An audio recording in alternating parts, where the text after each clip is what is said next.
There is something many women notice, but rarely understand in the moment. A man disappears. He becomes distant, cold, uncertain, and eventually you begin to let go. Not all at once, but slowly. You stop checking your phone as often. You stop replaying conversations. You start rebuilding your focus, your routine, your emotional space. And just when it feels like you are finally moving forward, he comes back. Sometimes it is a message, sometimes a like, sometimes a casual "hey," as if nothing ever happened. And the timing feels almost unreal, because it did not happen when you were waiting. It did not happen when you were trying. It happened when you stopped. That is the part that confuses so many women. Why now? Why when I finally feel better? Why when I'm no longer chasing? And it can be tempting to believe that this means something deep, that he realized your value, that he truly missed you, that he finally understands what he lost. And sometimes, to be fair, there is a part of truth in that. People can miss what they had. They can reflect. They can feel the absence. But that is not the full picture. Because if you only look at his return as love, you may miss the pattern behind it. One reason men return is simple. Your energy changed. When you were focused on him, he could feel it. Even if you said nothing, even if you tried to appear calm, there was attention. There was openness. There was availability. And once that energy is no longer directed toward him, he notices the shift. It is not always conscious. He may not sit there thinking about it in clear terms, but something feels different. You are not reaching out. You are not reacting. You are not emotionally leaning towards him anymore. And that absence can create curiosity. The same curiosity that once made him pursue you in the beginning. Another reason is loss of access. When someone knows they can reach you at any time, there is less urgency.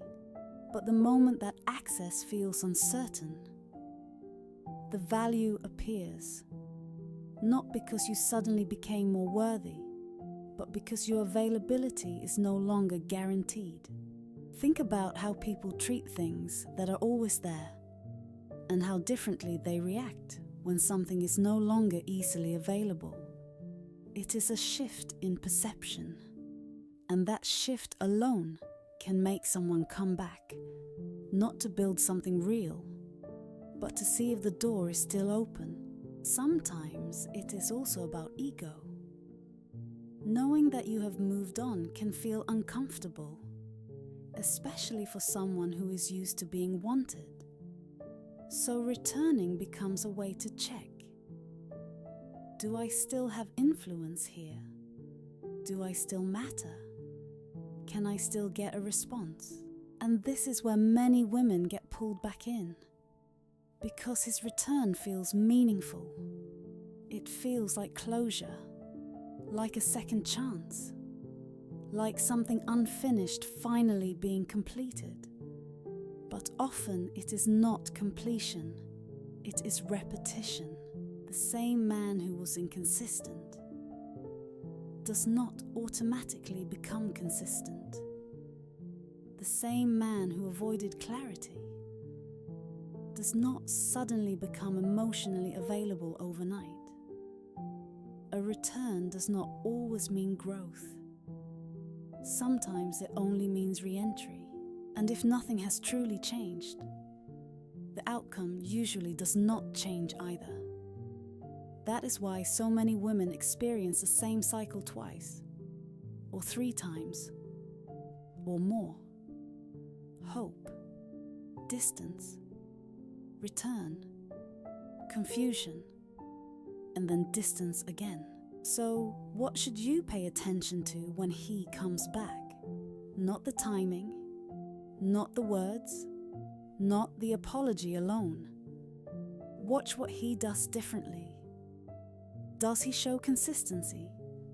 Does he communicate clearly? Does he make real effort this time? Or does it feel familiar? Because real change feels different. It feels grounded. It feels steady. It does not create anxiety. It does not leave you guessing. And it does not disappear the moment things become real again. There is also something important to understand about your role in this. Moving on is not a strategy. It is not a tactic to make him come back. It is a decision to return to yourself, to your peace, to your clarity, to your standards. And ironically, that is often when people reappear. Not because you played a game correctly, but because you stepped out of the game entirely. You stopped chasing. You stopped waiting. You stopped trying to control the outcome. And that shift changes everything. So if he comes back when you move on, do not immediately assume it is meant to be. Ask yourself a better question. Is this different? Or is this familiar? Because sometimes someone returning is not a sign to reopen the door. It is a test of whether you have finally learned when to close it. And the answer to that question will shape what happens next.